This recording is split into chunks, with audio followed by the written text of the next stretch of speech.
Monsieur Vital Kamerhe, bonjour. Bonjour, Christian Lusakwedo. 2 heures d'entretien avec le président. C'était votre première rencontre depuis 2 ans? Oui. De quoi a-t-il été question ce soir? Nous avons parlé d'abord de notre partenariat que nous comptons renforcer à travers nos partis INC et IDPS et bien plus au sein de l'Union sacrée. Nous avons parlé des défis auxquels le pays doit faire face maintenant ou auxquels le pays est confronté présentement. Les défis sécuritaires avec l'Est du Congo qui est en ébullition en ce moment. Les défis alimentaires, c'est-à-dire avec cette pauvreté criante. Nous avons parlé des défis de la scolarité des enfants, des défis de la santé, etc., etc. Nous n'avons pas seulement évoqué les défis, mais nous avons évoqué la manière de les relever. On ne peut pas gagner une guerre sans mettre de l'ordre dans l'armée. On ne peut pas gagner une guerre sans avoir des services de renseignement, des services de sécurité qui travaillent et qui sont proactifs, qui identifient les menaces et les dévances, qui donnent la vraie information aux hommes qui sont sur le terrain et au président de la République qui est le commandant suprême pour que nous puissions gagner. D'aucuns pensent que le président va gagner le combat, c'est-à-dire il va descendre lui-même. Si le terrain commence à tirer, c'est ce qui nous font mal. Non, c'est une question d'abord qui concerne l'armée qui est l'outil de défense. Il faut lui donner les moyens, il faut lui donner la vraie information, c'est-à-dire renseignement militaire, mais il faut l'encadrer à tous les niveaux. Nous avons parlé aussi des solutions en ce qui concerne comment améliorer les bien-être des Congolais. Il y a déjà le projet de 145 territoires de transformation agricole qui a commencé, mais qu'il faut renforcer. Nous avons parlé aussi de la santé universelle, en commençant par Kinshasa pour la maternité gratuite. Nous avons parlé aussi du fait que l'agriculture, et je l'ai dit, avec 2 345 000 km² de terre, 2 345 000 km² de terre au Congo, 80 millions de terres arables et 40 millions irrigables, ça fait 120 millions. Le même espace cultivable que la Chine, qui nourrit 1,5 milliard de Chinois et qui exporte la différence. Il a été établi que le Congo peut produire pour 2 milliards de bouches.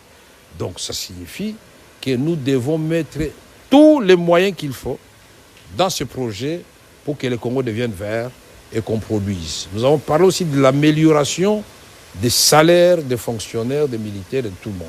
Vous avez parlé donc de la gestion, vous avez parlé du mandat qui est en cours et que vous aviez commencé ensemble. Un mandat que vous allez continuer ensemble? Oui, on va les continuer ensemble, bien sûr, parce que le projet de 100 jours a fait couler beaucoup d'encre sous le pont. Il est temps que M. Kamerhe, qui était directeur du cabinet chef de l'État, qui ne pouvait pas parler parce qu'il était prisonnier, qui a été acquitté et qui ne pouvait pas parler parce que moi, j'ai une certaine éthique, j'ai réservé la primeur au président de la République. Mais maintenant, nous allons parler de 100 jours et montrer que depuis 1960, il n'y a aucun programme conçu en 15 jours et laisser des tâches indélébiles en 9 mois. Ça n'existe pas. Et je mettrai quiconque au défi. Il a fallu 32 ans pour le président Mobutu, il a fallu 18 ans pour le président Joseph Kabila, mais en 9 mois, nous étions sur la voie. Dans un conseil des ministres malheureux, ce jour-là, j'avais la malaria. Le premier ministre de l'époque va dire, tiens, on a payé 77 millions au lieu de 7 millions de dollars. Mettez-vous à la place du président de la République. Il a sursauté dans sa chaise. Il a parlé qu'on audite. Mais le ministre de la Justice de l'époque a dit, non, je me saisis du dossier. Moi, j'instruis les dossiers. Et comme je n'avais pas peur, je suis allé au parquet de Matete. Et c'était le chemin pour Makala. Et me revoici à la cité de l'Union africaine. Comme on dit, quelle que soit la longueur de la nuit, les jours finissent toujours par apparaître. C'est un procès politique? Le procès, moi je crois que politique, ce n'est pas le mot qu'il faut. C'était un procès cynique. Parce que quand j'ai clamé mon innocence, personne ne voulait me croire. Mais j'avais dit, bon écoutez, puisque vous, là, magistrat et juge, vous ne voulez pas me croire, la vraie justice viendra de Dieu. Et j'ai beaucoup aimé, le président a respecté les principes de l'indépendance de la justice. Et de mon côté, vous savez, dans toutes les valeurs chrétiennes, là, la valeur la plus difficile à observer, c'est la patience. C'est la résilience. Comme je me connaissais innocent, je me suis dit, le temps, c'est comme une grossesse, c'est 9 mois, ça finit toujours par savoir si la femme était enceinte ou pas. Mais voici, je suis là, devant vous. Nous aurons d'autres occasions, des émissions, où nous allons parler en profondeur de ce projet. 142 écoles construites, 132 centres de santé, un grand hôpital Lumbashi, un pont de 145 km dans le Tanganyika. Nous ne parlons pas de tout ce que nous avons fait comme incubateur au Kivu, qui emploie 2000 petits pour produire du tilapia. On n'importe plus du tilapia au sud Kivu. Je ne voudrais pas dire ce qui a été fait dans les Kasaï. Au moins une province, chaque province parmi les 26 a été touchée par au moins 3 projets. Que ce soit 77 ou 7 millions, beaucoup de gens aujourd'hui se posent la question suivante, où est passé cet argent? Est-ce que vous vous sentez aujourd'hui redevable de cette réponse à la population? Non, aujourd'hui, moi, je dois remercier d'abord la Cour de cassation. Puisque pour beaucoup de gens, ils ne savent pas que la Cour de cassation, c'est la Cour qui juge les jugements. Pour savoir si le jugement qui a été rendu au degré inférieur est conforme au droit. Ils ont cassé le jugement, pas sans renvoi, avec renvoi, donc à la même juridiction. Aujourd'hui, je suis acquitté, je remercie tout le monde. Le maître mot maintenant, c'est le pardon. Pardonnons-nous tous, mettons-nous ensemble pour bâtir un Congo où il fera beau vivre. On se moque de nous. Avec tout ce que nous avons comme richesse, comme ressources, nous passons notre temps à nous faire des coups bas, à nous détester, à nous insulter sur la toile à longueur de la journée. Moi, j'ai dit, et je le répète, l'épreuve en durée est en dessous de ce que l'on peut donner à sa patrie, à sa nation, à la communauté congolaise, à laquelle je suis attaché profondément. Je vais organiser une messe d'action de grâce à Kinshasa comme à Bukavu pour remercier le Seigneur de m'avoir gardé en vie. Je pouvais mourir. Là, ce n'est pas un endroit où il faut souhaiter envoyer quelqu'un. Vous parlez de la patrie, vous parlez de la nation. Cette patrie, cette nation est aujourd'hui menacée encore à sa partie orientale.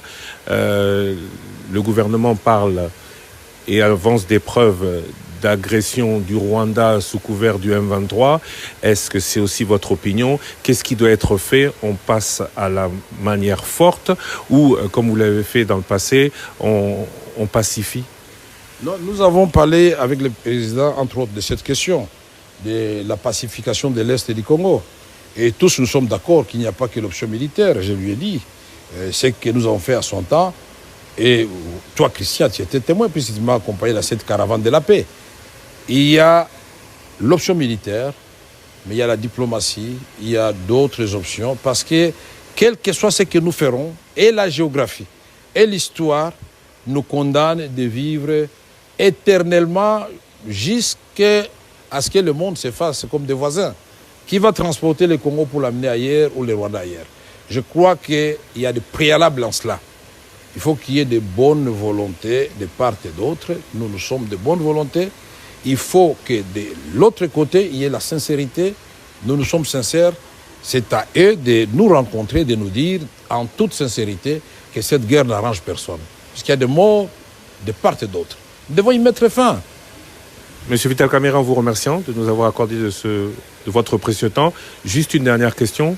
Le cash existe toujours, disons, l'union sacrée existe toujours, mais le directeur de cabinet n'est plus en fonction. Vous parlez comme une personne toujours d'active ou qui est prête à être encore d'active. Alors, d'active où? Certains vous voient Premier ministre, d'autres vous voient à d'autres fonctions. Vous voyez où dans les prochaines semaines pour faire ce que vous dites aujourd'hui être en mesure de faire?